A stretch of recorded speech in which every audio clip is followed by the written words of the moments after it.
Today we're talking about Annihilation, the new map pack for Call of Duty Black Ops. We have 4 new multiplayer maps: Hangar 18, Silo, Drive-In, and Hazard, and a new zombies map called Shangri-La.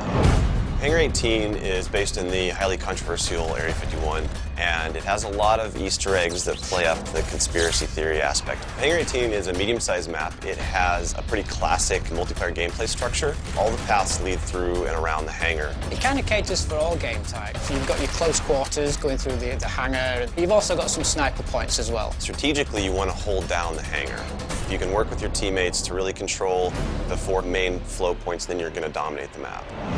Silo is based on a Russian underground nuclear missile silo construction site. It's probably one of the largest maps in the entire game. Silo favors players who take their time because there's a lot of flank routes and a lot of interconnecting paths. So players who are smart and use decoys and pay attention to the mini-map are going to be more successful. You can't really stick around in one place for too long because you're going to get shot from multiple angles. You really need to learn how to play the map, how the paths flow, and you need to stay on the move. Nuketown was a really hugely successful and popular map with Black Ops, and we wanted to do another map in the DLC that kind of emulates that style of gameplay. Drive-In's a fairly small map, but it does have a variation of battles. You've got the wide open area in the middle, the actual Drive-In itself, but then you do have close quarter battles down the side.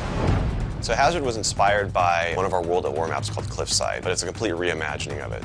We've actually turned it into a golf course. It's a great level. Hazard is probably one of the only maps in the game that focuses almost exclusively on long-distance engagements, and the long-range snipers and LMG gunners and assault rifle guys are going to have an advantage. You're definitely going to want to avoid the fairway if you're not a sniper and stick to the edges of the map where there's some more intense choke points and medium-range engagements.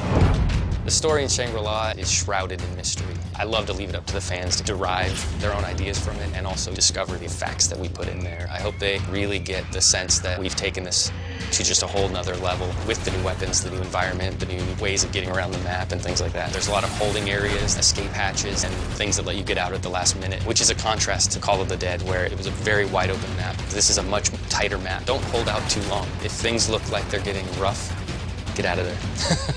It's time to go. With Annihilation, we had a goal that we really wanted to push the visuals in all the maps. Each map feels very unique from one another. They feel like the kind of maps that you just want to spend a lot of time in. Annihilation hits Xbox Live Marketplace on June 28th.